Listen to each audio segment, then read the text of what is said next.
ಮಾಜಿ ಸಚಿವ ನಾಗೇಂದ್ರ ಆರೋಗ್ಯ ಸ್ಥಿತಿ ಯಾವ ರೀತಿಯಾಗಿದೆ? ಮಾಜಿ ಸಚಿವ ನಾಗೇಂದ್ರ ಆರೋಗ್ಯ ತಪಾಸಣೆಯನ್ನ ನಡೆಸಿದ್ದಾರೆ. ಇಡಿ ಕಚೇರಿಗೆ ಬಂದಂತ 4 ವೈದ್ಯರಿಂದ ತಪಾಸಣೆ ನಡೆದಿರುವಂತದ್ದು. ಆರೋಗ್ಯ ತಪಾಸಣೆ ಮುಗಿಸಿ ಹೊರಟಿದ್ದಾರೆ ಈಗ ವೈದ್ಯರು. ಬೌರಿಂಗ್ ಆಸ್ಪತ್ರೆಯಿಂದ ಬಂದಿದ್ದಾರೆ ವೈದ್ಯರು. 24 ಗಂಟೆಗಳಿಗೊಮ್ಮೆ ಬಿ ನಾಗೇಂದ್ರ ಆರೋಗ್ಯ ತಪಾಸಣೆಯನ್ನ ನಡೆಸಬೇಕಾಗತ್ತೆ. ಆರೋಗ್ಯ ತಪಾಸಣೆಗೆ ಸೂಚನೆಯನ್ನ ಕೊಟ್ಟಿದ್ದಾರೆ ನ್ಯಾಯಾಲಯ. ಈ ಹಿನ್ನೆಲೆ ವೈದ್ಯರನ್ನ ಕರೆಸಿ ನಾಗೇಂದ್ರ ಅವರ ಆರೋಗ್ಯ ತಪಾಸಣೆಯನ್ನ ನಡೆಸಲಾಗುತ್ತೆ. ಯಾಕಂತ ಹೇಳಿದ್ರೆ ಜುಲೈ 18ರ ತನಕ ಈಗಾಗಲೇ ಇಡಿ ಕಸ್ಟಡಿಗೆ ಒಪ್ಪಿಸಿದೆ ನ್ಯಾಯಾಲಯ. ಈ ಹಿನ್ನೆಲೆಯಲ್ಲಿ ಅವರ ಆರೋಗ್ಯದಲ್ಲಿ ಯಾವುದೇ ರೀತಿ ತೊಂದರೆ ಆಗಬಾರ್ದು. ಈ ನಿಟ್ಟಿನಲ್ಲಿ 24 ಗಂಟೆಗಳಿಗೊಮ್ಮೆ ವೈದ್ಯರನ್ನ ಕರೆಸಿ, ಇಲ್ಲ ಅಂತ ಹೇಳಿದ್ರೆ ಬೋರಿಂಗ್ ಆಸ್ಪತ್ರೆಗೆ ಕರೆದುಕೊಂಡು ಹೋಗಿ ಅವರ ಆರೋಗ್ಯ ತಪಾಸಣೆಯನ್ನ ನಡೆಸಬೇಕಾಗತ್ತೆ. ಈಗ ಬೋರಿಂಗ್ ಆಸ್ಪತ್ರೆಯ ವೈದ್ಯರು ಬಂದು ಇಡಿ ಕಚೇರಿಗೆ ಬಂದು ಅವರ ಆರೋಗ್ಯವನ್ನ ತಪಾಸಣೆ ನಡೆಸಿ ಈಗ ಹೋಗಿದ್ದಾರೆ. ದಿನದ 24 ಗಂಟೆಗಳಿಗೊಮ್ಮೆ ಬಿ ನಾಗೇಂದ್ರ ಅವರ ಆರೋಗ್ಯ ತಪಾಸಣೆಯನ್ನ ನಡೆಸಬೇಕಾಗತ್ತೆ. ಈಗಾಗಲೇ ಇಡಿ ಕುಣಿಕೆಯಲ್ಲಿದ್ದಾರೆ. ಮಾಜಿ ಸಚಿವ ನಾಗೇಂದ್ರ ವಿಲವಿಲ್ಲ ಅಂತ ಒದ್ದಾಡ್ತಿದ್ದಾರೆ. ಒಂದ್ ಕಡೆ ಇಡಿ ಅವರು ವಿಚಾರಣೆಯನ್ನ ನಡೆಸ್ತಾ ಇದ್ರೆ, ಈ ವಾಲ್ಮೀಕಿ ಹಗರಣ ವಿಚಾರಕ್ಕೆ ಸಂಬಂಧಪಟ್ಟಂತೆ ಸೂತ್ರಧಾರಿ ಸೆರೆ ಸಿಕ್ಕಂತ ಸಂದರ್ಭದಲ್ಲಿ ಇಡಿ ಅವರು ಬಿಡ್ತಾರಾ? ಬ್ಯಾಕ್ ಟು ಬ್ಯಾಕ್ ಕ್ವಶನ್ಗಳನ್ನ ಕೇಳ್ತಾ ಇರ್ತಾರೆ. ಈ ತಲೆಯಿಂದ ಬುಡದ ತನಕ ಅಂತ ಹೇಳಿದ್ರೆ ಎಲ್ಲಿಂದ ಈ ವ್ಯವಹಾರ ಶುರುವಾಯಿತು ಎಲ್ಲವನ್ನು ಕೂಡ ಪ್ರಶ್ನೆ ಮೇಲೆ ಪ್ರಶ್ನೆ ಮಾಡ್ತಾರೆ. ಈ ವಾಲ್ಮೀಕಿ ಅನುದಾನ ಎಲ್ಲಿಂದ ಬಂತು, ಸರ್ಕಾರದಿಂದ ಬಂತಲ್ವಾ, ಯಾವ್ಯಾವ ಖಾತೆಗೆ ಹೋಯ್ತು, ಯಾರೆಲ್ಲ ಇದರಲ್ಲಿ ಇನ್ವಾಲ್ವ್ ಆಗಿದ್ದಾರೆ, ಪ್ರತಿಯೊಂದನ್ನು ಕೂಡ ಹಂತ ಹಂತವಾಗಿ ಪ್ರಶ್ನೆಯನ್ನು ಮಾಡ್ತಾರೆ. ಯಾಕಂತ ಹೇಳಿದ್ರೆ ಅವರಿಗೆ ಪ್ರತಿಯೊಂದು ಡೀಟೇಲ್ಸ್ ಕೂಡ ಕಲೆಕ್ಟ್ ಮಾಡಬೇಕಾಗತ್ತೆ. ಅದಕ್ಕೆ ಹೇಳುದು ಇಡಿ ಅಂತ ಹೇಳುದು. ಸ್ಟಾರ್ಟ್ ಎಲ್ಲಿಂದ ಶುರುವಾಯಿತು ಅಲ್ಲಿಂದನೇ ಶುರು ಮಾಡ್ಕೊತಾರೆ. ಅದರ ತಲೆಯಿಂದ ಹಿಡಿದು ಬುಡೋ ತನಕ ಬಿಡೋಲ್ಲ. ಬ್ಯಾಕ್ ಟು ಬ್ಯಾಕ್ ಕ್ವಶನ್ಗಳನ್ನು ಕೇಳ್ತಾರೆ. ಈಗ ಮಾಜಿ ಸಚಿವ ನಾಗೇಂದ್ರ ಅವರಿಗೂ ಕೂಡ ಅದೇ ಆಗಿರುವಂಥದ್ದು. ಸೊ ಈಗ ಆರೋಗ್ಯ ತಪಾಸಣೆಯನ್ನ ಮುಗಿಸಿ ಬೋರಿಂಗ್ ಆಸ್ಪತ್ರೆಯ ವೈದ್ಯರು ವಾಪಸ್ ತೆರಳಿದ್ದಾರೆ.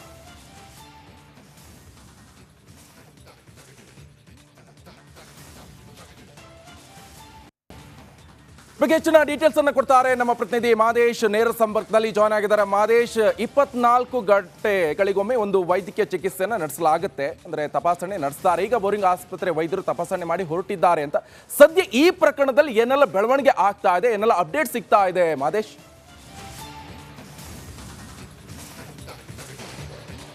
ನಿಕೇಶ್, ನಿನ್ನೆದಲ್ಲೂ ಕೂಡ ಮಾಜಿ ಸಚಿವ ನಾಗೇಂದ್ರನ್ನ ಅರೆಸ್ಟ್ ಮಾಡಿ ಇಡಿ ಅಧಿಕಾರಿಗಳು ಕಂಪ್ಲೀಟ್ ಆಗಿ ಅವರನ್ನ ಪ್ರತಿಯೊಂದು ಹಂತದಲ್ಲೂ ಕೂಡ ಹಂತವಾಗಿ ವಿಚಾರಣೆ ಮಾಡುವಂಥ ಕೆಲಸನ ಮಾಡ್ತಿದ್ದಾರೆ. ಯಾಕಂದರೆ ಕೋಟ್ಯಾಂತರ ರೂಪಾಯಿ ಹಗರಣ ಈ ಒಂದು ಪ್ರಕರಣದಲ್ಲಿ ಕೇಳಿ ಬಂದಿರುವಂಥ ಹಿನ್ನೆಲೆಯಲ್ಲಿ 2 ದಿನಗಳ ಕಾಲ ಅಧಿಕಾರಿಗಳು ದಾಳಿ ನಡೆಸಿ ಅವರ ಮನೆಯಲ್ಲಿ ಒಂದಷ್ಟು ಮಹತ್ವದ ದಾಖಲೆಗಳನ್ನು ಪರಿಶೀಲನೆ ಮಾಡುವಂಥ ಕೆಲಸ ಮಾಡಿದ್ರು. ಜೊತೆಗೆ ಈ ಒಂದು ಕೇಸ್ನಲ್ಲಿ ಬರುವಂಥ ಬೇರೆ ಬೇರೆ ಸಾಕ್ಷಿಗಳನ್ನು ಕೂಡ ಸಂಗ್ರಹಿಸಿ ಎಲ್ಲವನ್ನೂ ಕೂಡ ಮರ್ಜ್ ಮಾಡಿಬಿಟ್ಟು ಅಲ್ಲಿರುವಂಥ ಒಂದಷ್ಟು ಕಾಂಕ್ರೀಟ್ ಎವಿಡೆನ್ಸ್ಗಳನ್ನು ಆಧರಿಸಿ ಅವರನ್ನು ಬಂಧನ ಮಾಡಿ ವಿಚಾರಣೆ ಮಾಡುವಂಥ ಕೆಲಸನ ಮಾಡ್ತಿದ್ದಾರೆ. ನಿನ್ನೆ ಅವರನ್ನು ಬಂಧನ ಮಾಡಿದ ನಂತರ ಇವತ್ತು ಬೆಳಗ್ಗೆ ನ್ಯಾಯಾಧೀಶರ ಮುಂದೆ ಹಾಜರುಪಡಿಸುವಂಥ ಕೆಲಸವನ್ನು ಮಾಡಿದರು. ಈ ವೇಳೆ ತಮಗೆ ಇರುವಂಥ ಆರೋಗ್ಯದ ಸಮಸ್ಯೆ ಬಗ್ಗೆ ನಾಗೇಂದ್ರ ಅವರು ಜಡ್ಜ್ ಮುಂದೆ ಕೇಳ್ಕೊಳ್ಳುವಂಥ ಕೆಲಸ ಮಾಡಿದರು. ಅಂದರೆ ತಮಗೆ ಆರೋಗ್ಯದ ಸಮಸ್ಯೆ ಇದೆ, ಹೀಗಾಗಿ ಹೆಚ್ಚಿನ ಚಿಕಿತ್ಸೆ ನನಗೆ ಬೇಕು ಅಂತ ಹೇಳಿ ಜಡ್ಜ್ ಮುಂದೆ ಮನವಿ ಮಾಡುವಂಥ ಕೆಲಸವನ್ನು ಮಾಡಿದರು. ಅವರ ಮನವಿಗೆ ಸ್ಪಂದಿಸಿದ್ದಂಥ ಜಡ್ಜ್ ಅವರಿಗೆ ಪ್ರತಿ 24 ಗಂಟೆಗಳಿಗೂ ಕೂಡ ವೈದ್ಯಕೀಯ ಪರೀಕ್ಷೆಯನ್ನು ನಡೆಸಬೇಕು ಅಂತೇಳಿ ಇಡಿ ಅಧಿಕಾರಿಗಳಿಗೆ ಸೂಚನೆ ನೀಡಿದರು. ಯಾವಾಗ ಅವರಿಗೆ ಆರೋಗ್ಯದಲ್ಲಿ ಏರುಪೇರು ಅಂತ ಅನಿಸುತ್ತೋ ಆಗ ಇಡಿ ಅಧಿಕಾರಿಗಳಿಗೆ ನಾಗೇಂದ್ರ ಅವರು ಹೇಳ್ತಾರೆ, ಕೂಡಲೇ ಅಧಿಕಾರಿಗಳು ಅವರಿಗೆ ಆರೋಗ್ಯ ತಪಾಸಣೆ ಏನು ಮಾಡಬೇಕು ಅದೇ ರೀತಿಯಾದಂಥ ಒಂದಷ್ಟು ಕ್ರಮಗಳನ್ನು ಕೈಗೊಳ್ಳುವಂಥ ಕೆಲಸವನ್ನು ಮಾಡ್ತಾರೆ. ಇವತ್ತು ಕೂಡ ಅವರಿಗೆ ಆರೋಗ್ಯ ತಪಾಸಣೆಯನ್ನು ಮಾಡುವಂಥ ಕೆಲಸನ ಮಾಡಲಾಗಿತ್ತು. ಪದೇ ಪದೇ ಅವರನ್ನ ಬೌರಿಂಗ್ ಆಸ್ಪತ್ರೆಗೆ ಕರೆದುಕೊಂಡು ಹೋಗೋಕೆ ಆಗದ ಕಾರಣ ಅಲ್ಲಿಂದಲೇ ವೈದ್ಯರನ್ನ ಇಲ್ಲಿಗೆ ಕರೆಸಿ ಅವರ ಆರೋಗ್ಯವನ್ನ ತಪಾಸಣೆ ಮಾಡುವಂತ ಕೆಲಸವನ್ನು ಮಾಡಲಾಗಿತ್ತು. ಸದ್ಯಕ್ಕೆ ಅವರ ಆರೋಗ್ಯ ಸ್ಟೇಬಲ್ ಇದೆ. ಯಾಕಂದ್ರೆ ಯಾವುದೇ ಒಂದು ಆರೋಪಿಯನ್ನ ವಿಚಾರಣೆ ಮಾಡಬೇಕಂತಂದ್ರೆ ಅವರ ಆರೋಗ್ಯದ ಸ್ಥಿತಿ ಕೂಡ ಇಲ್ಲಿ ತುಂಬಾ ಇಂಪಾರ್ಟೆಂಟ್ ಆಗಿರುತ್ತೆ. ಸದ್ಯಕ್ಕೆ ಪ್ರತಿಯೊಂದು ಹಂತದಲ್ಲೂ ಕೂಡ ಅವರ ಟ್ರಾನ್ಸಾಕ್ಷನ್ ಆಗಿರ್ಬೋದು, ನಿಗಮಕ್ಕೆ ಸಂಬಂಧಪಟ್ಟಂತೆ ಒಂದಷ್ಟು ಡಾಕ್ಯುಮೆಂಟ್ ಆಗಿರ್ಬೋದು, ಇವರ ಇಲಾಖೆ ಆಗಿರೋದ್ರಿಂದ ಅವರ ಮನೆಗೆ ಹೋಗಿರುವಂಥ ಸಂದರ್ಭದಲ್ಲಿ ನಿಗಮಕ್ಕೆ ಸಂಬಂಧಪಟ್ಟಂತ ಒಂದಷ್ಟು ಡಾಕ್ಯುಮೆಂಟ್ಗಳು ಕೂಡ ಸಿಕ್ಕಿದ್ವು. ಅವೆಲ್ಲವನ್ನು ಕೂಡ ವಶಪಡಿಸಿಕೊಂಡು ಅವೆಲ್ಲವನ್ನು ಕೂಡ ಮುಂದೆ ಇಟ್ಕೊಂಡು ಅವರಿಗೆ ವಿಚಾರಣೆ ಮಾಡುವಂಥ ಕೆಲಸವನ್ನು ಮಾಡ್ತಿದ್ದಾರೆ. ಈಗಾಗಲೇ ಅವರಿಗೆ ಸಂಬಂಧಪಟ್ಟಂತೆ ಅವರ PA ಮತ್ತು ಅವರ ಆಪ್ತ ಇಬ್ಬರನ್ನು ಕೂಡ ವಶಪಡೆದು ವಿಚಾರಣೆ ಮಾಡಿ ಅವರನ್ನು ಬಿಟ್ಕಳಿಸಿದ್ರು. ಅವರಿಂದ ಒಂದಷ್ಟು ಹೇಳಿಕೆಗಳನ್ನು ಕೂಡ ದಾಖಲೆ ಮಾಡಿಕೊಳ್ಳುವಂಥ ಕೆಲಸವನ್ನು ಇಡಿ ಅಧಿಕಾರಿಗಳು ಮಾಡಿದರು. ಅವರು ನೀಡಿರುವಂಥ ಒಂದಷ್ಟು ಹೇಳಿಕೆಗಳು ಜೊತೆಗೆ ಪತ್ತೆಯಾಗಿರುವಂಥ ಒಂದಷ್ಟು ದಾಖಲೆಗಳನ್ನು ಮುಂದಿಟ್ಟು ನಾಗೇಂದ್ರನನ್ನ ವಿಚಾರಣೆ ಮಾಡುವಂಥ ಕೆಲಸವನ್ನು ಇಡಿ ಅಧಿಕಾರಿಗಳು ಮಾಡ್ತಿದ್ದಾರೆ. Nikesh, okay, thank you Madesh ನಿಮ್ಮೆಲ್ಲ ಮಾಹಿತಿಗೆ. ವಾಲ್ಮೀಕಿ ನಿಗಮದಲ್ಲಿ ನಡೆದಿದೆ ಎನ್ನಲಾಗ್ತಾ ಇರುವಂತ ಈ ಬ್ರಹ್ಮಾಂಡ ಭ್ರಷ್ಟಾಚಾರ ಸಿದ್ದರಾಮಯ್ಯ ಸರ್ಕಾರದಲ್ಲಿ ಬಿರುಗಾಳಿಯನ್ನೇ ಎಬ್ಬಿಸಿದೆ. ಈಗಾಗಲೇ ಮಾಜಿ ಸಚಿವ ನಾಗೇಂದ್ರ ವಿಕೆಟ್ ಪತನ ಆಗಿದೆ.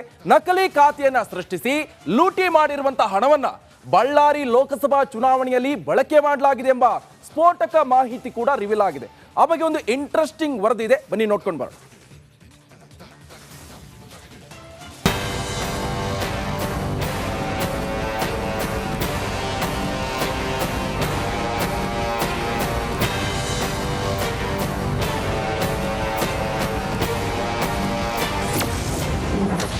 ನಕಲಿ ಖಾತೆ ಸೃಷ್ಟಿಸಿ ನಿಗಮದ ಹಣ ಲೂಟಿ. ಬಳ್ಳಾರಿ ಲೋಕಸಭಾ ಚುನಾವಣೆಗೆ ಹಣ ಬಳಕೆ. ಹಣ ಲೂಟಿಯ ಸೂತ್ರಧಾರಿಯೇ ಬಿ ನಾಗೇಂದ್ರ. ರಿಪಬ್ಲಿಕ್ ಕನ್ನಡದಲ್ಲಿ ಇಡಿ ತನಿಖೆಯ ಡೀಟೇಲ್.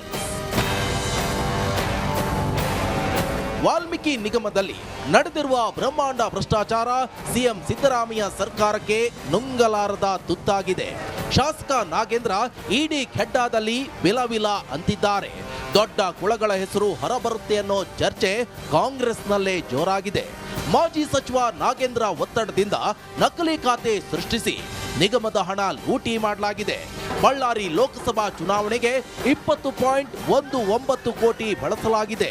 ಇದಕ್ಕೆ ಸಂಬಂಧಿಸಿದ ಎಲ್ಲ ಸಾಕ್ಷ್ಯಗಳನ್ನ ಇಡಿ ಜಪ್ತಿ ಮಾಡಿದೆ. ಈ ಬಗ್ಗೆ ರಿಪಬ್ಲಿಕ್ ಕನ್ನಡಕ್ಕೆ ಉನ್ನತ ಮೂಲಗಳಿಂದ ಮಾಹಿತಿ ಲಭ್ಯವಾಗಿದೆ. ಈ ಒಂದು ಪ್ರಕರಣದಲ್ಲಿ ನಿಮ್ಮ ಪಾತ್ರ ಇಲ್ಲ ಅಂತ ಹೇಳಿದ್ರೆ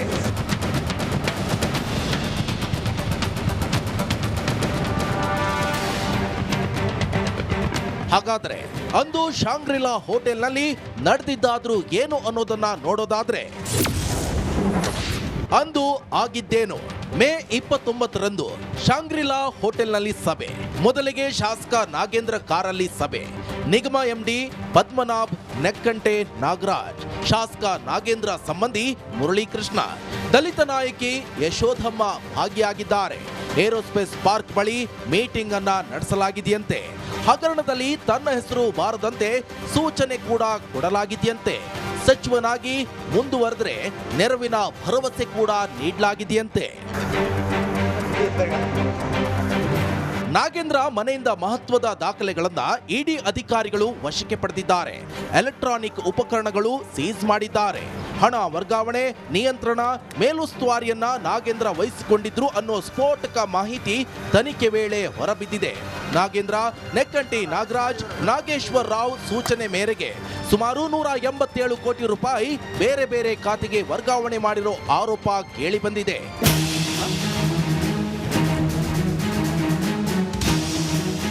ಕಾಂಗ್ರೆಸ್ ಶಾಸಕ ನಾಗೇಂದ್ರ ಸರ್ಕಾರಿ ನಿಧಿ ಲೂಟಿಗೆಂದೇ ಶಾಂಗ್ರಿಲಾ ಹೋಟೆಲ್ನಲ್ಲಿ ರಹಸ್ಯ ಸಭೆ ನಡೆಸಿದ್ರು ಅನ್ನೋ ಸ್ಫೋಟಕ ಮಾಹಿತಿ ರಿವೀಲ್ ಆಗಿದೆ. ಇಡಿ ತನಿಖೆಯಲ್ಲಿ ಇನ್ನು ಯಾವೆಲ್ಲ ಮಾಹಿತಿಗಳು ಹೊರ ಬರುತ್ತೋ ಅನ್ನೋದನ್ನ ಕಾದು ನೋಡಬೇಕು. Bureau report, republic Kannada.